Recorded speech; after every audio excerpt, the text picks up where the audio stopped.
अस्सलामुअलैकुम, आप देख रहे हैं हो क्या रहा है। मैं हूं फैसल अब्बासी, मेरे साथ मौजूद हैं आरिफ निज़ामी साहब। बहुत शुक्रिया निज़ामी साहब आपका। इसके साथ ही साथ सिंध के सूबाई वज़ीर पीपल्स पार्टी के सीनियर रहनुमा सईद गनी साहब ने भी हमें ज्वाइन किया। सईद साहब बहुत शुक्रिया आपका, आपसे भी गुफ्तगू करेंगे। आज सुप्रीम कोर्ट में कोरोना से मुतालिक हुकूमती इक़दाम के खुद नोटिस केस की समाअत हुई हैं, जिसमें सुप्रीम कोर्ट ने यह कहा है कि डॉक्टर ज़फ़र मिर्ज़ा जो मुशीर सेहत हैं उन्हें ओहदे से हटा दिया जाए। इसके अलावा जो काबीना है उस पर भी सुप्रीम कोर्ट ने ख़ासी बरहमी का इजहार किया है, इससे मुतालिक भी बात करेंगे। इसके साथ साथ एक बड़ी अच्छी खबर सामने आई, डॉ यूनिवर्सिटी जो है उसके स्कॉलर्स की जानिब से ये कहा गया है कि उन्होंने इंट्रावीन्स इम्यूनोग्लोबुलिन दरियाफ्त कर ली है। ये बड़ी मुआविन साबित होगी कोरोना के इलाज के लिए। इससे मुतालिक भी एक्सपर्ट्स की राय लेंगे। अलीम खान ने बिलाखिर ओहदे का हलफ उठा लिया है, अब वो सूबाई वज़ीर हैं। लेकिन निज़ामी साहब मोस्ट इंपॉर्टेंट हम ये देख रहे हैं, एक रस्सा कशी इस वक्त जारी है और आज भी एनसीसी की मीटिंग हुई है। उससे पहले वज़ीर आला सिंध मुराद अली शाह साहब ने कहा वज़ीर आज़म फैसला करें, ये ना कहें जिसकी जो मर्ज़ी है वो कर ले। साथ ही फिरदौस आशिक अवान साहिबा ने यह कहा है कि वज़ीर आला सिंध ने अपनी 1.5 इंच की मस्जिद बना रखी है। और बाद में कहा जाता है कि गिले शिकवे का वक्त नहीं है अभी। ऐसे माहौल में, इतने मुश्किल हालात में ये सियासी रस्सा कशी क्यों निज़ामी साहब? ये मुझे ख़ुद समझ नहीं आई कि अचानक कल वज़ीर जो है कराची से ज़ैदी साहब, फैसल वाडा और फिरदौस शफीक नकवी, इन्होंने मुश्तरका प्रेस कॉन्फ्रेंस की और उन्होंने खासे इल्ज़ाम लगाया है सिंध हुकूमत की नाअहली के बारे में। करप्शन का भी इल्ज़ाम लगाया कि 12,000 BISP में से 11,000 पहुँचता है, 1,000 ये हज़म कर जाते हैं और इमदादी रकूम जो है वो भी नहीं पहुँच रही, लोगों को जो खाना वाना है वो भी नहीं पहुँच रहा। ये एक समझ नहीं आई थी कि एकदम ये अटैक की वजह क्या है। क्या वज़ीर आज़म की हदायत पे ऐसा कर रहे हैं? यकीनन ऐसा ही होगा कि जैसे शायद सईद गनी साहब ने इनको शेरू का कि शेरू जो है पढ़ गए। फिर आज मैं देख रहा था कि वो जो एक और वज़ीर हैं मुराद सईद, वो भी बड़े बरम थे। तो ये सईद गनी साहब से पूछना चाहूँगा कि जनाब ये फिरदौस आशिक अवान साहब कहती हैं कि आपने 1.5 इंच की मस्जिद अलग बना ली है और वज़ीर आला सिंध को चाहिए अगर गिला शिकवा है तो वो काबीना में करें। लेकिन ये कोई अजीब सी सूरत हाल लगती है कि अटैक उस तरफ से हुआ है और वज़ीर आला सिंध ने तो बड़ा मलफूफ तरीके से अगर उसका जवाब दिया तो दिया है, उन्होंने तो कोई अटैक भी नहीं किया इस तरह। तो ये क्या नई सियासत जो है उसकी वसाहत पिसाई जा रही है? अरे साहब, मैंने कोई आज से 4-5 दिन पहले एक प्रेस कॉन्फ्रेंस की थी और उसमें मैंने ये कहा था कि हमारा जुर्म ये है कि हमने कुछ प्रोएक्टिवली काम किया। हमारा जुर्म ये था कि हमने अपने शहरियों को इस वायरस से बचाने के लिए कुछ एफर्ट्स किए और हमारा जुर्म ये बन गया कि लोगों ने हमारी वाह वाह करना शुरू कर दी और ये शायद डाइजेस्ट नहीं हो रहा था किसी सतह पर। और उसकी मिसाल मैं आपको इस तरह दे सकता हूँ कि तमाम वज़राए आला की तारीफ़ हुई कि जी बड़ा अच्छा काम कर रहे हैं, लेकिन अगर किसी की तारीफ़ नहीं की गई तो वो हमारे चीफ मिनिस्टर मुराद अली शाह थे। अच्छा, हमें उसमें भी इशू नहीं है, ठीक है, उनकी मर्ज़ी है, जिसको मुनासिब समझते हैं काम अच्छा कर रहे हैं उसकी तारीफ़ कर दें। उनकी नज़र में हमारा काम अच्छा नहीं होगा, हमने उस पर भी रिएक्ट नहीं किया। और पिछले तकरीबन 1 महीने में मुझ समेत पीपल्स पार्टी के कई अफराद के बयान देख लें, बल्कि चेयरमैन बिलावल भुट्टो ज़रदारी साहब ने कई मरतबा कहा कि इस मौके पर हम पॉलिटिकल पॉइंट स्कोरिंग नहीं करना चाहते हैं। हालांकि बहुत सारे इश्यूज़ बीच में आए जिस पर और जमातों ने बात की होगी, हमने उस पर भी बात नहीं की। हम ये चीनी वाले इशू पर भी चुप रहे, ये गंदम वाले इशू पर भी चुप रहे, हम ज़्यादा बात उस पर नहीं कर रहे हैं। हम समझते हैं कि इस वक्त जो है वो नेशनल कंसेंसस की ज़रूरत है। इन इशूज़ पर बात करने के लिए वक्त हमें फिर दोबारा मिल जाएगा, लेकिन आज हमें इत्तफाक के तहत की ज़रूरत है। अब ये अगर एक एक करके पहले इनके सूबा सिंध के अंदर जो लीडर ऑफ द अपोजिशन है, कुछ और लोग हैं, उन्होंने इस किस्म की बातें करना शुरू कर दी। फिर इनके जो वफाकी वज़रा जो पूरे 1.5 महीने में जिनको कराची से जीते हुए हैं, वजीर बने हुए हैं, जो कराची में नजर कहीं नहीं आए, वो अपने हलकों में नहीं गए, कोई कोरोना वायरस पे एक स्टेटमेंट उन्होंने नहीं दिया। वो अचानक से नादिर होते हैं या नाजिल होते हैं कराची में आकर और आकर वो हमें पड़ जाते हैं कि जनाब हम खा गए, हमने पता नहीं क्या कर दिया, हम राशन नहीं दे रहे हैं। अब बुनियादी तौर पर 2-3 चीजें हैं जिस पर उन्होंने बात की। उन्होंने कहा जी जो 12,000 रुपए थे वो 11 हमारी वजह से हो रहे हैं। आरिफ साहब, आपको पता होगा, वो यकीनन पता होगा, BISP के पैसे फेडरल गवर्नमेंट एक बड़े बैंक के जरिए दे रही है और बड़े बैंक ने खुद अपने एजेंट नीचे रखे हैं जिनके जरिए पैसा तकसीम हो रहा है। पैसों की तकसीम में हमारा रत्ती बराबर इंटरफेरेंस नहीं है, कोई रोल नहीं है, ये खुद कर रहे हैं। जो लोग पकड़े गए हैं, मैंने नहीं कहा, एक बड़े अंग्रेजी अखबार के रिपोर्टर ने ट्वीट किया कि दादू से जो लोग पकड़े गए हैं वो पीटीआई के हैं, टंडो मोहम्मद खान से जो लोग पकड़े गए हैं वो पीटीआई के हैं, बाकियों की हमने तहकीक नहीं की। हमने तो एफआईआर की हैं, हमने बंदे पकड़े हैं, हमने उनको जेलों में डाला है, ये हमारा जुर्म है। अच्छा, पैसे इनके बंदे खा रहे हैं, वो भी कह रहे हैं कि हम लेके जा रहे हैं। हम इनसे कह रहे हैं कि भाई आप पैसे लोगों के घरों में भिजवा दें। ये जो मजमा लग जाता है, जिसका भी वो मोहतरमा भी जिक्र कर रही थी कि जी हमारी जिम्मेदारी है कि हम लोगों को जो है वो सोशल डिस्टेंसिंग पे करें। भाई आप 10,000 औरतें एक जगह इकट्ठी हो जाएंगी जी। और आप हमें कहते हैं कि हम उनको मैनेज करें, ये इम्पॉसिबल बात है, हो नहीं सकता है। तो ये इल्जाम भी उन्होंने हमारे ऊपर लगा दिया। उनके वजीर आके कहते हैं कि जी हमने 2.5 अरब रुपए प्राइवेट लोगों ने हमें डोनेशन दी है, उसका हिसाब दें। आज चीफ मिनिस्टर साहब ने बड़ा वजाहत से बताया कि उस अकाउंट की सिर्फ 15 करोड़ रुपए प्राइवेट लोगों की तरफ से आए हैं, और उस अकाउंट को जो ऑपरेट करते हैं उसमें फैसल ईदी हैं, उसमें डॉक्टर अब्दुल बारी हैं, मुश्ताक छापरा, ये तीनों एक क्रेडिबल ईमानदार लोग हैं जिनको सब पूरा मुल्क जानता है जी। ये किस तरह के लोग हैं और किस तरह ये खर्चा करते हैं। उनकी मर्जी के बगैर 1 रुपया से खर्च नहीं हो सकता। उस रिलीफ के फंड में से सिर्फ 3 करोड़ रुपए और कुछ लाख रुपए निकाले हमने, और वो भी हमने जो एक्सपो सेंटर पे एक वो बनाया है हॉस्पिटल, जो टेम्परेरी हॉस्पिटल बनाया आइसोलेशन सेंटर, उनको दिए, और वो भी पाकिस्तान आर्मी खर्च कर रही है, क्योंकि वो मैनेज वो कर रहे हैं तो हमने पैसे उनको दिए, खर्चे वो सारा कर रहे हैं, फिर उन्होंने कहीं से डोनेशन भी लिए। अब एक ऐसा काम जिसमें निहायत ही ईमानदारी के साथ ना सिर्फ सूबाई हुकूमत बल्कि हमारे साथ जो बहुत मुखय्यर हजरात हैं वो भी काम कर रहे हैं, इंडिपेंडेंट लोग इसके अंदर शामिल हैं, उसके ऊपर भी ये बेबुनियाद इल्जाम लगा के उसको कंट्रोवर्शियल बनाना चाहते हैं। अब मतलब इससे मैं क्या तासुर लूं कि सिवाय इसके कि हमारे काम को खराब करने के लिए आ गए यहाँ पर। तो ये बुनियादी चीजें, अब उसका जवाब हमने कुछ दिया है। मैं समझता हूं कि आप जिस तरह आपने खुद कहा, चीफ मिनिस्टर साहब ने आज बड़ी तफसील के साथ एक एक चीज बताई, किसी को अटैक नहीं किया, गुजारिश की, इल्तिजा की वजीर आजम साहब से कि आप लीड करें, आप फैसला करें, हम उसको फॉलो करेंगे जी। वो भी नागवार गुजर के मोहतरमा। ठीक है जी। निजामी साहब। जी सईद गनी साहब, ये 1.5 ईंट की मस्जिद से फिर क्या मुराद है कि आपने अलग बना ली है? देखिए, मेरा ख्याल है कि शायद उनको ये बात नागवार गुजरती है कि हम बार बार ये क्यों कहते हैं कि जी मईशत से, मजदूरी से, जो आपका रोजगार है उससे ज्यादा जरूरी इंसानी जान है। शायद ये नागवार गुजरती, क्योंकि वो समझते हैं कि नहीं, जान तो आनी जाती है लेकिन रोजगार को पहले बचाओ, मईशत को पहले बचाओ। उनका मौकफ ये है कि मईशत और रोजगार पहले है, जान बाद में है। हम ये कहते हैं नहीं, जान पहले है, मईशत और रोजगार बाद में है। ये जो एक हमारी कन्फ्लिक्ट है शायद, या जो कंट्राडिक्शन है दोनों हमारे उसके अंदर, मौकफ के अंदर, वो शायद उनको नागवार गुजरती है। जो बार बार हम इजहार करते हैं जिस बात का कि आप लोगों की जान बचाने की करो, रोजगार हम बाद में बचा लेंगे, मईशत हम बाद में बचा लेंगे, लेकिन शायद उनकी तरजीह ये है कि जी पहले जी मईशत को ठीक करने की जरूरत है, जान तो खैर ठीक है, बचा लेंगे बाद में। अच्छा सईद साहब, आज जो एनसीसी की मीटिंग हुई है उसमें वज़ीर आला सिंध मुराद अली शाह की सिफारिशात क्या थी? देखिए, जो मेरी मालूमात हैं अभी तक की, चीफ मिनिस्टर सिंध ने भी कहा है, शायद पंजाब ने भी कहा है, बल्कि पंजाब के मुतालिक तो आज के बड़े अंग्रेजी अखबार में बड़ी डिटेल से खबर लगी हुई है कि वहाँ उन्होंने कोई एक कमेटी बनाई हुई है कोरोना के एक्सपर्ट्स की, और उन्होंने कहा है कि 2 हफ्ते के लिए मजीद स्ट्रिक्ट किस्म का लॉकडाउन होना चाहिए। और शायद यही बात आज चीफ मिनिस्टर पंजाब ने भी कही है। चीफ मिनिस्टर सिंध ने भी ये कहा है कि लॉकडाउन में इजाफा होना चाहिए। शायद और भी जो सूबे हैं उन्होंने भी यही कहा है। लेकिन उस वक्त लॉकडाउन का जो पर्पस है या जो उसका जो स्पिरिट है वो ख़त्म हो जाता है जब आप बहुत सारे बिजनेसेस को अलाउ कर देते हैं कि आप ये काम करें। इस वक्त जो हमारे यहाँ सूरत हाल है उसके बावजूद भी हम समझते हैं कि इसमें मजीद सख्ती होनी चाहिए।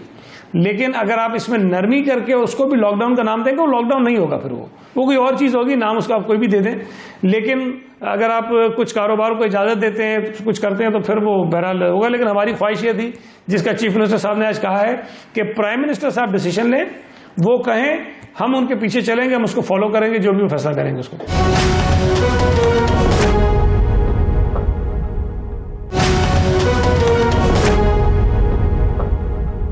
प्राइम मिनिस्टर ये डिसीजन लेते हैं कि लॉकडाउन जो है जिसको नरम कर दिया जाए, कुछ इंडस्ट्रीज़ के लिए एक्सेप्शन कर दी जाए, तो आप इसके बावजूद कि आप सिफारिश कर रहे हैं कि 2 हफ्ते की लॉकडाउन की जाए, आप उसको फॉलो करेंगे या जो फैसला सूबाई हुकूमत करेगी उस पर चलेंगे? निज़ामी साहब, हमारे पास ऑप्शन कोई नहीं है ना। देखें, पूरे मुल्क में अगर एक हमारे काउंटर नैरेटिव बिल्ड कर दिया जाए, जो हम कह रहे हैं उसके मुखालिफ एक नैरेटिव लोगों के सामने दे दिया जाए, और फिर उनके लोग उसको इंसिस्ट करें, उसको उसका बैंड भी बजाएं बार बार आकर कि नहीं लोग भूखे मर रहे हैं, लोग भूखे मर रहे हैं, लोग भूखे मर रहे हैं, रोज़गार ख़त्म हो गया, रोज़गार ख़त्म हो गया, रोज़गार ख़त्म हो गया, तो हमारे पास कोई जादू की छड़ी तो है नहीं कि हम जाके कर लें। और ये जब तक शहरियों का ताउन ना हो, जब तक एक एक शहरी, एक एक जमात, एक एक हुकूमत एक सफ़े पे नहीं होगी और उनका एक मौक़िफ़ नहीं होगा, तब तक ये लॉकडाउन नहीं हो सकता है। बदकिस्मती से हम जो बात कह रहे हैं, सामने से हमारी मुखालफत में जो आर्गूमेंट है उसको उसी जोर से पीटा जा रहा है, और वो ज़ाहिर लोगों के इंटरेस्ट में है, लोग मुसीबत में हैं, लोग तकलीफ में हैं, लोगों का रोज़गार मुतासर हुआ है, लोगों का कारोबार मुतासर हुआ है। तो जब आप उसके दिल की बात करते हैं तो उसको लगती है, तो हम बावजूद कोशिश के भी शायद वो नहीं कर सकेंगे जो हम चाहते हैं। जी जी। तो हम जो फैसला होगा वफाक की सतह पर, हम उसको फॉलो करेंगे, और बहरहाल अब फैसला करने लोगों के हाथ में है कि कौन सही हो रहा है, कौन गलत हो रहा है। जी। अच्छा सईद साहब, ये जो आपने अभी बात की है, पीटीआई वाले ये सवाल भी उठा रहे हैं कि अभी तक लॉकडाउन के दौरान सिंध हुकूमत ने कितने लोगों को राशन दिया है, कितने लोगों की इमदाद की है, इसके कोई आदाद शुमार हैं? मैं यकीन से कह सकता हूं, बेनज़ीर इनकम सपोर्ट प्रोग्राम के अलावा, चूंकि वो तो फेडरल गवर्नमेंट का है, किसी सूबे ने उस अंदाज में राशन की तकसीम नहीं की जिस अंदाज में हमने की है। आज बड़ा शोर था कि जी नजर नहीं आ रहा, नजर नहीं आ रहा। हमने ये प्लान किया था, हमने तय किया था कि हम सड़क पे खड़े होकर मीडिया को बुलाकर राशन नहीं बांटेंगे। हमने ये तय किया था कि हम लोगों के घरों पर राशन पहुंचाएंगे, और खामोशी से पहुंचाएंगे ताकि किसी की सफेद पोशी का भरम भी रह जाए। और अल्लाह का शुक्र है हम इसी अंदाज में काम कर रहे हैं। सिर्फ सूबाई हुकूमत नहीं कर रही, हमने हमारे सूबे में काम करने वाले तमाम रफाई इदारों को अपने साथ मिलाया, उनको एक सेंट्रलाइज ऐप के जरिए उनको आपस में कनेक्ट किया, और ये भी पहले नहीं होता था, हर आदमी खुद काम करता था। उनको कनेक्ट करने के बाद वो भी काम कर रहे हैं, हुकूमत भी काम कर रही है थ्रू डिप्टी कमिश्नर और यूसी की सतह पर जो कमेटियां बनाई हैं उसके थ्रू। आज तक कम से कम, मैं आपको बता रहा हूं, कम से कम जो डेटा हमने कलेक्ट कर लिया है, इसके अलावा बहुत ज्यादा तादाद है, 6 लाख खानदानों को राशन या पैसे हम पहुंचा चुके हैं, जिसका डेटा हमारे पास मौजूद है, हम पहुंचा चुके हैं। लेकिन अभी भी बहुत बड़ी तादाद ऐसे अफराद, ऐसे खानदानों की भी है जिनका हमने डेटा अभी तक इंटर नहीं किया है। मुझे बताइए कि पंजाब ने क्या इस तरह तकसीम किया है, मुझे बताइए कि खैबर पख्तूनख्वा ने क्या इस तरह तकसीम किया है, या बलोचिस्तान ने इस तरह तकसीम किया है। हमारा अच्छा काम, जिसकी पजीराई होनी चाहिए कि हम खामोशी से लोगों के घरों पर जाकर दे रहे हैं, हम तस्वीरें नहीं बना रहे, हम वीडियोस नहीं बना रहे, हम मीडिया को नहीं बुला रहे हैं, उसी पे लोग सवाल उठाते हैं कि जी नजर नहीं आ रहा कि आप बांट रहे हैं। और भाई हम नहीं चाहते हैं कि हम नजर आए, हम दे रहे हैं लोगों को। अगर किसी को शक है, शुबह है, वो आ जाए और आकर वो देख ले कि हमने कितने लोगों को दिया, डेटा हमारे पास मौजूद है सारा। जी ठीक है। जी निज़ामी साहब। जी ये आज सुप्रीम कोर्ट ने बड़ी सख्त बातें कही हैं, तो उन्होंने तो हुकूमत को यकसर नालायक और काबीना के जो बहुत सारे एडवाइज़र और स्पेशल असिस्टेंट हैं उनको करप्ट करार दिया है कि वो मुय्यना तौर पर करप्ट हैं।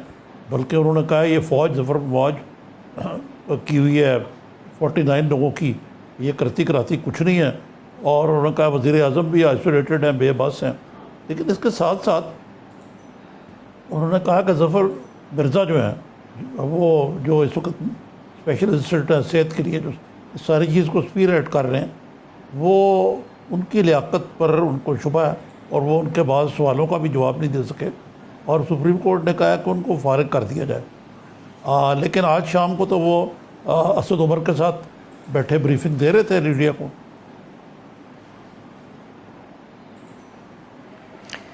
देखिए, बावजूद बहुत सारे इख्तलाफात के निज़ामी साहब, बहुत सारी बातें शायद हम भी कह सकते हैं इस काबीना के मुतल्लिक, हुकूमत के मुतल्लिक, वज़ीर सेहत वज़ीर आज़म साहब ख़ुद हैं उनके मुतल्लिक। लेकिन मेरी ज़ाती राय है कि शायद ये मौका मुनासिब नहीं है कि हम इस किस्म की चीज़ें करें। इस वक्त हमारी पहली तरजीह ये होनी चाहिए कि इस कोरोना वायरस से हम अपनी जंग कैसे लड़ेंगे। इस मौके पर ज़फ़र मिर्ज़ा साहब, जिससे मुझे भी शायद बहुत सारी चीज़ों पर डिसएग्रीमेंट होगा, उनको हटा देना कोई मुनासिब फ़ैसला नहीं होगा। मैं ये समझता हूँ कि अगर हमारी मौजूद सुप्रीम कोर्ट को कुछ कोताहियाँ नज़र आ रही हैं तो वो गाइडलाइंस दे दें कि जनाब ये काम करके आप ठीक कर लीजिए। लेकिन इस मौके पर अगर आप तमाम जो काम करने वाले अफराद हैं उनको अदालत में रोज़ाना बुलाएंगे, और जाहिर है जिस दिन बुलाते हैं उससे एक दिन पहले सारी तैयारियां करनी पड़ती हैं, डेटा कलेक्ट करना पड़ता है, बहुत सारे पेपर्स तैयार करने पड़ते हैं। अगर सारे उसमें लग जाएंगे तो जो कोरोना के खिलाफ लोग काम कर रहे हैं उनका काम मुतासर होगा। तो मेरी जाती राय है, शायद नागवार भी गुजरे कुछ लोगों को, लेकिन मैं समझता हूँ कि ये मुनासिब वक्त नहीं है कि इस मौके पर इस किस्म की कार्रवाइयाँ हों। जी अच्छा सईद साहब, आज इस समाज के आपने तो बड़ी रवादारी की बात की है भाई, मैं बात कर रहा हूँ जी, आपने बड़ी रवादारी का सबूत दिया है कि जो बात अटॉर्नी जनरल का मौक़िफ़ था वही आपका मौक़िफ़ है, लेकिन इस किस्म की रवादारी का मुजाहरा दूसरी तरफ से तो नहीं किया जा रहा है। एक दूसरी तो बात है, एक बुनियादी फ़र्क है आपके और प्राइम मिनिस्टर के अप्रोच में। प्राइम मिनिस्टर का ख्याल है कि अगर ये लॉकडाउन ना उठाया गया तो लोग भूखे मर जाएंगे। आपका ख्याल है कि अगर ये अगर उठा लिया गया तो लोग भूखे मर जाएंगे, और क्योंकि बिज़नेस और इंडस्ट्री की तरफ हो जाएगा सारा मामला, और इससे कोरोना वायरस जो है वो जंगल की आग की तरह फैलेगा। तो आप बताइए कि इस चीज़ को, जैसे कि फिरदौस आशिक अमान ने कहा है एक मीटिंग में जिसमें कल भी शायद होने वाली है, NDMB भी है, NCOC भी है, इसको हल क्यों नहीं करते मामले को? देखिए वहाँ ज़ाहिर है मैं तो उस मीटिंग में नहीं होता, लेकिन चूंकि तमाम वज़रा आला होते हैं, फेडरल कैबिनेट के कुछ मेंबर्स होते हैं, कुछ और मुतल्लिका लोग उसके अंदर होते हैं। अब अकेले एक सूबे का चीफ मिनिस्टर तो वहाँ अपनी बातें नहीं मनवा सकता। हम अपनी इल्तिजा कर सकते हैं, अपनी गुजारिशात रख सकते हैं, फैसला करना आप जैसे लोगों का काम है, शहरियों का काम है कि वो सोचें। हम ये नहीं कहते कि जो वज़ीर आज़म साहब कह रहे हैं कि जी रोज़गार का इशू है, मईशत का इशू है, बिल्कुल जायज़ बातें हैं, इससे कोई इख्तलाफ नहीं है। लेकिन हमारा ये समझना है कि अगर आपने ताख़ीर की और इस वायरस को कंट्रोल या कंटेन करने की कोशिश नहीं की और ये किसी वजह से हमारे कंट्रोल से निकल गया, तो फिर ना वायरस पे कंट्रोल होगा, ना मईशत संभलेगी और ना ही लोगों का रोज़गार बचेगा। ये चीज़ें होनी है, ये हमें ज़हन में रख लेना चाहिए कि हमारी मईशत को नुकसान होना है, हमारे लोगों के रोजगार मुतासर होना है। अब ये फैसला हमने करना है। जी लेकिन जी मुनासिब एहतियात के साथ, जिस तरह आज स्पेन में भी फैसला किया गया जहाँ से जो सबसे ज़्यादा मुतासर है, कि अगर मुनासिब एहतियात और तदाबीर के साथ सिलेक्टिवली इंडस्ट्रीज़ को खोल दिया जाए तो ये कैलकुलेटेड रिस्क जो है it is worth the trouble. आपकी क्या राय है इस पर? अरे साहब देखें, स्पेन ने जितना, इटली ने जितना नुकसान उठा लिया है, मेरा ख्याल है कि उससे ज़्यादा वो उठा नहीं सकते और उतना नुकसान हम अफोर्ड नहीं कर सकते हैं जितना उनको हो चुका है। हमें अल्लाह ना करे कि हम उस नैज पे जाएं और उस हालात में हम पहुँचें, लेकिन अगर अल्लाह ने हमें उन हालात से भी महफूज रखा हुआ है और जब तक डिसीजन लेने का काम हमारे हाथ में है, आज हमारे पास ये मौका है कि हम फैसला करें कि हमने लॉकडाउन आज करना है या 2 महीने बाद करना है, हमने लॉकडाउन करना है या नहीं करना है, जो हमारे हाथ में है। लेकिन जब ये हालात ज़्यादा ख़राब होंगे तो डिसीजन लेना हमारे हाथ में नहीं होगा, फिर हालात के हाथ में सारा कुछ होगा। फिर हालात हमें मजबूर करेंगे कि हम लॉकडाउन भी करें, हालात हमें मजबूर करेंगे कि हम लोगों को बेरोजगार भी करें, हालात हमें मजबूर करेंगे कि हम अपनी इंडस्ट्री भी बंद करें, हालात हमें मजबूर करेंगे कि हम अपनी मईशत की परवाह किए बगैर अपने लोगों की जान बचाने की कोशिश करें। जी आज हालात ने हमें ये इख्तियार दिया हुआ है कि हम फैसला करें कि हम अपने लोगों की जान बचाने के एफर्ट्स पहले कर लें और फैक्ट्रीज और रोजगार अभी वो नुकसान जो होना है अभी उठा लें हम। तो बहरहाल अब ये ज़ाहिर ऊपर भी दाना लोग बैठे हैं, मैं ये नहीं कह सकता हूँ कि हम ही कोई दाना है, उनका अपना कुछ उनके पीछे होगी, मंतक होगी, जरूर कुछ सोचा होगा उन्होंने। जी ठीक, बहुत शुक्रिया सईद गनी साहब, बहुत शुक्रिया आपके वक्त का, आप मौजूद थे। एक ब्रेक लेते हैं और ब्रेक के बाद जिक्र करेंगे जो डॉ यूनिवर्सिटी का दावा है कि उन्होंने एक दवा मुतारिफ करवाने वो जा रहे हैं जिसके बहुत से एनिमल सेफ्टी टेस्ट भी हो चुके हैं। इसकी क्या है स्पेसिफिकेशन और ये कितनी कारआमद होगी, इससे मुतालिक बात करेंगे। हमारे साथ रहिए।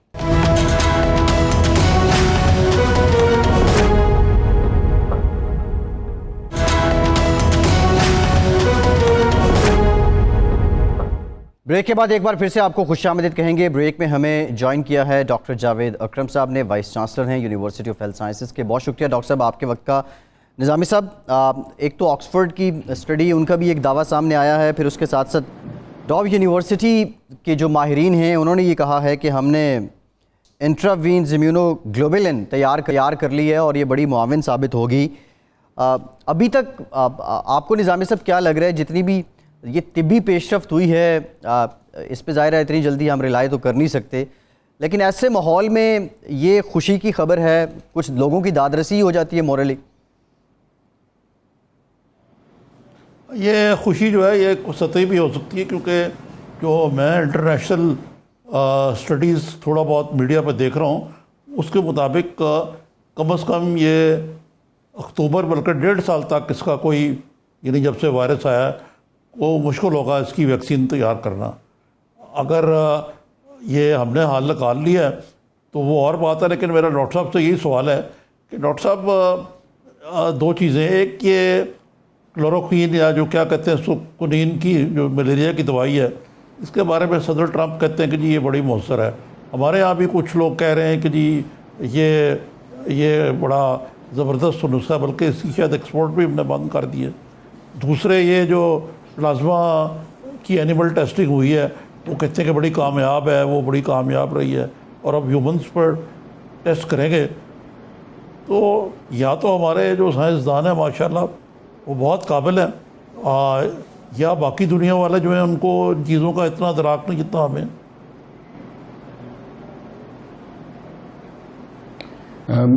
थैंक यू आरिफ भाई। देखें, जो आपने क्लोरोक्विन की बात की तो डोनाल्ड ट्रंप साहब शायद आप बेहतर मेरे से समझते होंगे कि किसका पाए के पॉलिटिशियन है, मगर वो एक मेरे हिसाब से मेडिकली इसको अनाउंस करने के लिए एक क्वैक से ज़्यादा नहीं है, क्योंकि ना तो उनके पास कोई एविडेंस था और उन्होंने एक नहीं 2 दफ़ा प्रेस कॉन्फ्रेंस पे यह बात कही और अपने दाएं बाएं उन्होंने CDC अटलांटा का डिप्टी डायरेक्टर और FDA का डिप्टी डायरेक्टर खड़ा किया और जब उन्होंने प्रेस कॉन्फ्रेंस की उसके अगले रोज़ ही उन्होंने अपने आप को डिसोसिएट किया इस स्टेटमेंट से। लेकिन अनफॉर्चुनेटली ये डैमेज इतना हो गया था कि लोगों ने right left and centre chloroquine खानी शुरू कर दी और क्लोरोक्विन एकदम एक्यूट शॉर्टेज हो गई और जैसे पाकिस्तान ने भी क्लोरोक्विन की एक्सपोर्ट बंद की, फिर शुरू की और अब फिर बंद कर दी। तो ये बड़ी अनफॉर्चुनेट चीज़ है कि देखें, साइंस ये कहती है कि जो भी आप कहें उसके पीछे कुछ एविडेंस होना चाहिए और बड़ा क्लियर कट एविडेंस होना चाहिए।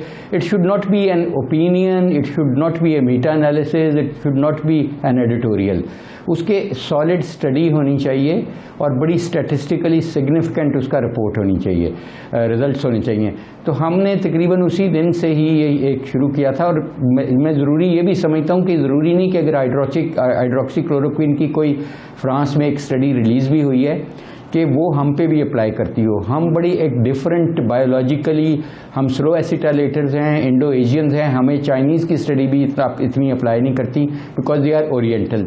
तो दैट वाज द रीज़न कि हमने उसी वक्त 9000 पेशेंट्स की एक स्टडी शुरू की जिसमें हाइड्रोक्सी क्लोरोक्विन का एक आर्म है, एक आर्म कंट्रोल आर्म है जिनको कुछ नहीं दे रहे, दूसरा आर्म है हाइड्रोक्सी क्लोरोक्विन के साथ कम्बिनेशन एजिथ्रोमाइसिन और एक हाइड्रोक्सी क्लोरोक्विन के साथ ऑस्लिटावर जो कि एक एंटीवायरल है, टेमीफ्लू के नाम से हम जानते हैं। तो 2 बाकी आर्म में ऑस्लिटावर अलोन और एजिथ्रोमाइसिन अलोन। तो ये 7 आर्म्स की स्टडी है जिसकी अब एनरोलमेंट काफ़ी हद तक हो चुकी है and this is from Khyber to Karachi, many hospitals, Lahore के भी बड़े मेजर हॉस्पिटल्स इसमें पार्टिसिपेट कर रहे हैं। अब उसका तो रिज़ल्ट जैसे आपने बिल्कुल सही कहा कि 6 माह लग जाएंगे, 3-3.5 महीने की तो वो स्टडी ही है, लेकिन उसका जो एक एंड पॉइंट है, जो मेजर एंड पॉइंट है, वो ये है कि ये सारे रिवर्स ट्रांसक्रिप्टेड या RT-PCR पॉजिटिव पेशेंट हैं और इनका हम देख ये रहे हैं कि किस, और डेली हम RT-PCR इनका कर रहे हैं और ये देखना है कि किस रेजिमेन से सबसे पहले RT-PCR नेगेटिव होता है। तो वो एंड पॉइंट शायद हम 2 से 3 हफ्ते में शेयर करने के काबिल हो जाएं आप लोगों से और मेडिकल वर्ल्ड से, ताकि मकसद ये है कि एविडेंस आ जाए इन दवाइयों का कि आया इनका कोई फ़ायदा है तो किसका है और अगर कोई हार्म भी है कि नहीं है, क्योंकि हमें ये देखना है कि what harms and what benefits. तो इसका हमारे पास इस वक्त साइंटिफिक एविडेंस कोई नहीं है और ये क्लोरोक्विन, हाइड्रोक्सी क्लोरोक्विन काफ़ी डेंजरस दवाई है जब से उन्होंने कहा है, मैं अपनी प्रैक्टिस में हफ्ते के 2 से 3 मरीज देखता हूँ जिसके साथ प्रॉब्लम्स हुए हैं, और मोस्टली कार्डिक प्रॉब्लम्स हैं। ये कंडक्शन डिफेक्ट्स, जो ऐसे नोड से एवी नोड को करंट जाता है जो हार्ट को कॉन्ट्रैक्ट करता है, ये उसको डिले करता है। तो इसका ईसीजी पे आप समझते हैं क्यूटी इंटरवल बहुत प्रलॉन्ग करता है, और जब इसको एजिथ्रोमाइसिन से कॉम्बिनेशन में देते हैं तो दोनों का एडिड साइड इफेक्ट्स हैं। तो इसलिए अगर तो देखें एज ए डॉक्टर मैं ये समझता हूँ, अगर कोई कलवंजी कह देता वो डोनाल्ड ट्रंप, तो मैं कभी भी ना एतराज़ करता, क्योंकि उसका एटलीस्ट हमें पता है कि हार्म कोई नहीं है, बेनिफिट में भी। लेकिन इधर तो एक हमें हार्म वर्सेस बेनिफिट रेशो में अभी कुछ भी नहीं कर सक रहे, तो इसलिए वो स्टडी तो अभी ऑनगोइंग है, अभी कुछ नहीं कहा जा सकता। बाकी जो दूसरी आपने बात की ये इम्यूनोग्लोबुलिन्स की, जो डाउ यूनिवर्सिटी की, ये वही चीज़ है जो शमसी साहब और मैं कर रहे हैं। मैं उनका को इन्वेस्टिगेटर हूँ, को पीआई हूँ, वो प्रिंसिपल इन्वेस्टिगेटर हैं, और उनको अभी अपने आज ही ट्रायल की अप्रूवल दी है एज क्लिनिकल ट्रायल्स कमेटी से हम लोगों ने। तो उसमें ये है कि जो एंटीबॉडीज़ हैं उसके साथ देखें, जब बॉडी में वायरस एंटर होती है तो your body reacts by producing antibodies to neutralizing antibodies. उन्होंने वो एंटीबॉडीज़ को निकालना है हील्ड पेशेंट से after 6 weeks of negative PCR, बिल्कुल क्योर हो चुके होंगे, उनसे लेके तो वो इन्फ्यूज़ करेंगे इन दोज पेशेंट्स जो क्रिटिकली इल हैं, ये उनकी है। इम्यूनोग्लोबुलिन्स हम पहले ही यूज़ कर रहे हैं और इंपोर्ट करते हैं, इधर नहीं बना रहे, लेकिन ये जो इम्यूनोग्लोबुलिन्स हैं ये भी इसी तरह उन पेशेंट से ली गई हैं। ये कोई इस तरह स्टेम सेल से नहीं बनाई गई, ये वो नहीं है जो हम कहते हैं कि रिकम्बिनेंट डीएनए टेक्नोलॉजी से बनती हैं। जैसे इंसुलिन पहले हम एनिमल से लेते थे, फिर ह्यूमन से लेते थे, अब वो आरएनए लैब में बनती हैं, आप जितनी मर्जी बना लें। तो वो टेक्नोलॉजी तो अभी पाकिस्तान में है ही नहीं, तो इसको उनसे हार्वेस्ट किया जाता है पेशेंट से। और इसका जैसे आपने बिल्कुल सही कहा, इसका कोई पता नहीं है कि 1 या 2 पेशेंट भी नहीं हुए अभी, तो ये उन्होंने बताया कि हमने ये कर लिया है। अब इसकी अफादियत किस हद तक होगी, और वो इसकी मैन्युफैक्चरिंग जीएमपी फैसिलिटी कहाँ से आएगी, गुड मैन्युफैक्चरिंग फैसिलिटी। तो जहाँ तक तीसरी बात आपने की वैक्सीन की, देखें वैक्सीन में मेरे ख्याल में इस वक्त जो सबसे आगे हैं, बहुत सारे लोग कर रहे हैं, हम भी कर रहे हैं।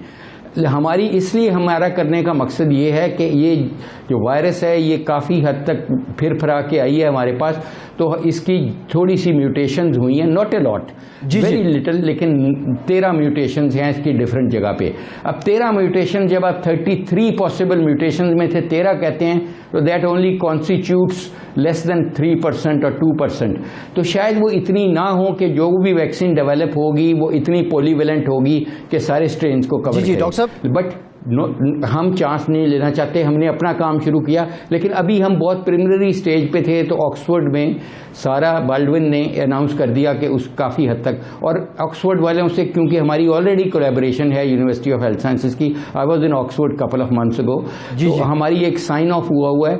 उसकी नज़र से हमने ये सोचा कि हम अपना वैक्सीन तो करते रहते हैं, लेकिन हमने उन्हें रिक्वेस्ट की है कि आप हमसे शेयर करें, अपना पेटेंट कराएं, जॉइंट पेटेंट, और हम भी क्लिनिकल ट्रायल्स आपके में शामिल हो रहे हैं। ये उन्होंने कल हमें जवाब देना है। तो वैक्सीन अगर बन भी गई है, और जैसे आरिफ निज़ामी साहब ने बिल्कुल सही कहा, इसके ट्रायल्स एनिमल्स और फिर ह्यूमन फेज 1, 2, 3, 4, 5, फास्ट ट्रैक पे भी at least we are looking at 7 to 8 months। और इस एपिडेमिक में उसका कोई फायदा नहीं है, क्योंकि इस एपिडेमिक में तो हर्ड इम्यूनिटी बहुत सारे मुल्कों में हो गई और बहुत सारे मुल्कों में हर्ड इम्यूनिटी हो जाएगी, लेकिन आइंदा के लिए अगर ये प्रलॉन्ग करती है चीज़, बार बार ये आती है, तो उसमें फ़ायदा होगा। डॉक्टर साहब, आपने डॉक्टर शमसी का जिक्र किया, और वो उनका जो प्रोसीजर है गालिबन वो प्लाज्मा इम्यूनाइजेशन का है, और ये जो इम्यूनोग्लोबुलिन है आप कह रहे हैं कि तकरीबन ये भी वही प्रोसीजर है। ज़रा ये बता दें उनका प्रोसीजर क्या है जिसका आज आपने ट्रायल की इजाज़त दी है, और ये जो डाउ यूनिवर्सिटी का दावा है, बुनियादी इसमें फ़र्क क्या है? देखिए वो एंटीबॉडीज़ हैं, वो IgG, IgM एंटीबॉडीज़ हैं। देखें जब बॉडी में आपकी वायरस एंटर करती है तो 2 किस्म की इम्यूनिटी है, एक इमीडिएट इम्यूनिटी है, एक लेटेंट इम्यूनिटी है। इमीडिएटली आपके इम्यूनोग्लोबुलिन्स बनते हैं बी सेल से, जो हमारे लिम्फोसाइट्स होते हैं, बी सेल, वाइट सेल्स, वो बनाते हैं इम्यूनोग्लोबुलिन्स, न्यूट्रलाइजिंग इम्यूनोग्लोबुलिन्स, तो वो उनको न्यूट्रलाइज करते हैं। तो ये वो हार्वेस्ट कर रहे हैं उनसे जो जिन पेशेंट को हो गई इम्यूनोग्लोबुलिन। जो मेरा और इनका शमसी साहब का ट्रायल है वो हम एंटीबॉडीज़ IgG IgM जो एंटीबॉडीज़ हैं जो उनको न्यूट्रलाइज करती हैं, अटैच होती हैं और कम्प्लीमेंट के साथ सेल्स पे जाके लगती हैं, उनको हम चिलिएट करते हैं। तो मकसद उनका दोनों का एक ही है कि सपोर्टिव थेरेपी है और दैट्स इट। अभी मैं आपको एक लेटेस्ट बताऊं, जो लेटेस्ट हुआ है कि FDA ने कभी भी वीकेंड पे काम नहीं किया, अभी उन्होंने वीकेंड पे काम किया है। इसके लिए वो मैं समझता हूँ कि बिकॉज ठीक किया उन्होंने कि it has a potential to become a game changer in this. और वो स्पेक्ट्रा D2000 एक कार्ट्रिज है कि जो हम जैसे डायलिसिस मशीनें हैं उनमें लगाएंगे तो वो जो इसमें जो मोटेलिटी ड्राइव करती है इसमें COVID-19 में वो करती है साइटोकाइंस। ये एक्चुअली जो हम सांस से अंदर जाती है वायरस, ये अंदर जाके ACE2 से अटैच होती है। जब ACE2 से अटैच होती है तो न्यूट्रलाइजिंग बॉडी एंटीबॉडीज उसको न्यूट्रलाइज करती हैं। फिर जी मैं आपसे आप टेक्निकल बातें बता रहे हैं जो कि बड़ी ज़रूरी हैं और बड़ी अहम है और दूर रस है, लेकिन मैं आपसे जट की बात पूछना पड़ जाता हूँ कि ये जो कोरोना वायरस है जी सर, इसका एक तो कहा जा रहा है कि हमारे यहाँ भी इसका जो इम्प्रिंट है अभी तक उतना बड़ा नहीं जितना कि यूरोपियन और अमेरिका में हुआ है। एक इसकी वजह क्या है, दूसरी है कि हमारी इससे कब तक जान छूटेगी? आपके जहन में कोई रोड मैप या कोई एस्टिमेट या गेस्टिमेट है? देखें, इसमें दो चीज़ें हैं। एक तो वायरस, आपने कहा कि वायरस वही है या फ़र्क है, जैसे मैंने कहा कि मोस्टली वही है, बहुत थोड़ा फ़र्क है। दूसरी है होस्ट रिस्पांस, कि वो तो वायरस है, एक बाहर से फॉरेन प्रोटीन है तो वो तो एंटीजन है। जो होस्ट रिस्पांस है कि हमारी इम्यूनोलॉजिकली बॉडी कैसी है, जेनेटिकली कैसी है, एनवायरमेंटली कैसी है। इसमें कई फैक्टर्स हैं कि हमारे उस तरह ये नहीं बढ़ी जिस तरह। नंबर एक तो हमारी अभी मैं समझता हूं कि हमारी ट्रू पिक्चर हमारे पास नहीं है कि हमने टेस्ट बहुत ही कम किए हैं। देखें, जो स्टैंडर्ड टेस्टिंग की प्रैक्टिस है इस वक्त मेरा ख्याल है 60,000 के करीब या 50,000 के करीब, ऑल्दो अभी हमें पूरा डेटा नहीं, वो है 1% ऑफ योर पॉपुलेशन। ऐसी एपिडेमिक में you need to do 1% of your population. आप इमेजिन कर लें 22 करोड़ के मुल्क में, तो we are only looking at tip of the iceberg. इसलिए इससे कंक्लूजन्स ड्रॉ करना मुश्किल हो जाएगा। अल्लाह करे कि ऐसा ही हो जैसे हम समझ रहे हैं। इसीलिए हमारी ऑप्शन लॉकडाउन की बहुत इम्पॉर्टेंट ऑप्शन है, बिकॉज हम आइडेंटिफाई नहीं कर सकते कैरियर्स को, क्योंकि ये बीमारी 40% में तो कोई अलामात करती नहीं, साइलेंट है। तो साइलेंट होने से और डेंजरस है कि why would they get them self tested और गो टू दी हॉस्पिटल और डॉक्टर, और वो फैलाती जाती है। और पोटेंशियल ये है कि एक बंदा 9 बंदों को कर लेता है इनफेक्ट 5 दिन में। तो इसलिए इसका ये आंसर है। दूसरा जो इसका इशू है कि ये इसका एज से बहुत तल्लक है। तो हमारे उधर तो 80% से अबव, इटली में कोई तकरीबन 17% पॉपुलेशन है, चाइना में तकरीबन 13% पॉपुलेशन है, क्योंकि लोग हमारे तो बहुत थोड़े, तकरीबन हम we are looking at 3.5% of that population. जो हमारे यूथ है, यूथ इसको टॉलरेट बेहतर करती है, औरतें इसको बेहतर टॉलरेट करती हैं देन मर्द। इसी तरह हमें पता है कि कोमॉर्बिडिटीज़ के साथ ऑब्वियसली पीपल टॉलरेटेड पुअरली। बहुत शुक्रिया डॉक्टर जावेद अकरम साहब, बहुत शुक्रिया आपके वक्त का। ब्रेक लेते हैं और ब्रेक के बाद जिक्र करेंगे अब्दुल अलीम खान की पंजाब काबीना में वापसी के सियासी असरात क्या हो सकते हैं। हमारे साथ रहिए।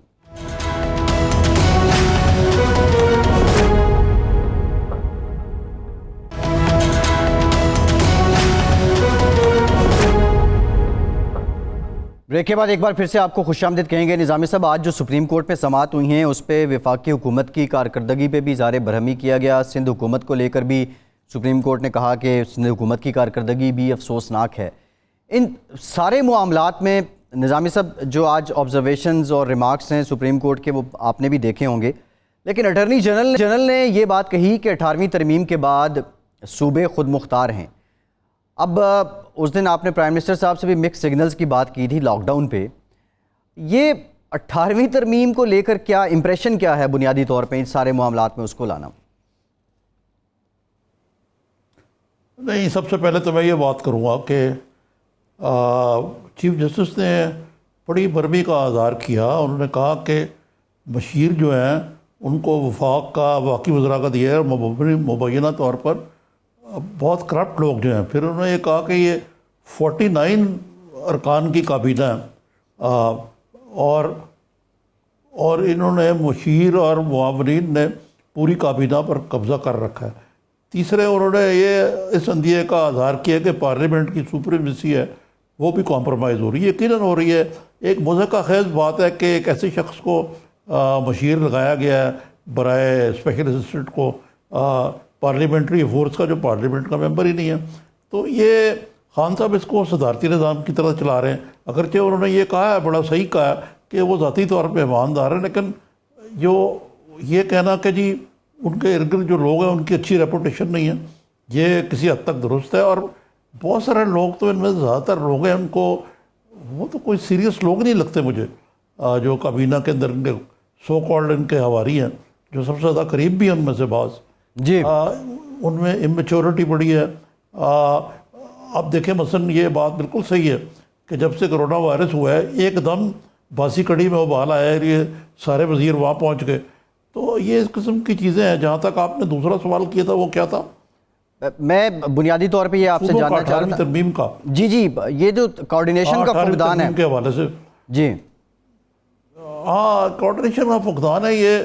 ये देखिए, मैंने लिखा भी है, कहा भी है प्रोग्राम में, ये वज़ीर आज़म की लीडरशिप का इम्तिहान है। 18वीं तरमीम की क्या बात है? एक ही जगह ऐसी हुकूमत है ना जो सिंध में उनके वज़ीर आला ने आज कहा जनाब जो आप हुक्म करेंगे उस पर अमल करेंगे। भी उनके वज़ीर सईद गनी साहब ने कहा कि जी जो फैसला होगा उस पर हुक्म करेंगे, उस पर अमल करेंगे। तो मकसद है कि ये खान साहब बजाय कुछ लोगों को खुद सिंगल आउट करने के, जिस तरह उन्होंने कहा कि पंजाब के सिंध के वज़ीर आला को इसी चीज़ सज़ा दी जा रही है कि वो उन्होंने मेहनत की है और वो काम कर रहे हैं और शब रोज़ मेहनत कर रहे हैं। उनकी जरदारी साहब ने तो हौसला अफजाई की है, लेकिन प्राइम मिनिस्टर के हिसाब से भी दो अल्फाज होने चाहिए। और देखें वो अब पार्टी लाइन्स बातें कर रहे हैं। अक्सर उन्होंने ये दुरुस्त कहा कि यार डॉक्टर ज़फ़र मिर्ज़ा को इस मरले पे फारिग करने से ये जो कोरोना वायरस के सिलसिले में जो काविशें हैं वो मुतासर होंगी। अच्छा निज़ामी साहब, कराची से लाहौर आते हैं, अब्दुल अलीम खान साहब ने फिर से सूबाई वज़ीर का हलफ उठा लिया है। अपने ही प्रोग्राम में आपने कहा था कि लास्ट टाइम जब ये नैब से वापस आए रिहा अब्दुल अलीम खान साहब से मुलाकात हुई, दोबारा कलमदान देने की बात हुई, तो आपने कहा था कि खान साहब ने अब्दुल अलीम खान को ये कहा था कि बुज़दार साहब नहीं मान रहे हैं। तो अब ये बुज़दार साहब मान रहे हैं, मान गए हैं, और दूसरा ये सियासी असरात क्या होंगे इस वजारत के? ये मेरी बात सुने, बदलता है रंग आसमां कैसे कैसे। अलीम खान जो हैं वो चौधरी परवेज़ अलैह के पास ज़ारा कतार रोए उनसे जो सलूक किया जा रहा था। अच्छा, और ये आपको मालूम है कि बुज़दार साहब की ज़रूरत हो सकती है कि वो खान साहब को ना कहें। उस वक्त हालात और थे, आज हालात जो हैं वो बदल गए हैं। मसलन चौधरी परवेज़ अलैह और ख्वाजा बरादरान की जो मीटिंग हुई है, यानी ख्वाजा साद रफ़ीक और ख्वाजा सलमान रफ़ीक की, उसके बाद पहले तो जहांगीर तरीन को जहाज़ दे के भेज दिया जाता था कि जाओ जाके बात करो। अब जहांगीर तरीन को तो आपने दूध में से मक्खी की तरह निकाल दिया ना बाहर जी, अमली तौर पर। तो अब इनको याद आई है कि ये जो इनको अब लाया जाए वापस जी, और वो वापस आ गए अलीम खान साहब। अच्छा निज़ामी साहब, उनका रोल जो है वो ट्रबल शूटिंग का होगा। जी जी, आई रिमेंबर एक मुलाकात में जब मैं भी आपके साथ था तो जो अल्फाज अलीम खान साहब के थे मौजूदा हुकूमत के लिए, आपको याद होगा जब आपने पूछा भी था। लेकिन अब अलीम खान साहब ये जहांगीर तरीन साहब वाला एपिसोड देखने के बाद ये 92 की सालगिरह की बात कर रहे हैं जी जी जी जी, उस वक्त जब वो यहाँ आए थे और उस वक्त जो उन्होंने कहा था हुकूमत के लिए, वो काफ़ी बेटर थे जी। अच्छा, अब जो एपिसोड जहांगीर, ये सारे काफ़ी चेंजेस हो रहे हैं जी, चेंजेस हो रहे हैं काफ़ी। मतलब है कि खुसरो बख्तियार को भी उन्होंने प्रमोट कर दिया आज, वो डिवीज़न की बजाय वजारत बना दी, क्योंकि साउथ ऑफ पंजाब में भी उनको सपोर्ट की ज़रूरत है जी। तो ये सारी चीज़ों में खुसरो बख्तियार हैं तो एक फाल सियासतदान जी। तो ये सारी पेशबंदी हो रही है, क्योंकि अगर आप देखें जो PMLN के अरकान की तादाद है जी, वो PTI से ज़्यादा थी। ये तो सिर्फ इंडिपेंडेंट्स के ऊपर ये खड़ी हुई है ना, और PMLQ पर खड़ी हुई है इमारत जी। और ये PMLU की इमारत जो है ये थोड़ी सी मुतज़लज़ल है। आपने नोट किया होगा कि मोनू सलाई को ना वज़ीर बनाया गया और ना ही उन्होंने कहा कि मुझे बनाएं। जी ठीक है निज़ामी साहब, कल के प्रोग्राम में इन डिटेल बात करेंगे। प्रोग्राम का वक्त आज खत्म। बहुत शुक्रिया आपका। आज के प्रोग्राम से इतने। फैसल अब्बासी को इजाज़त दीजिए।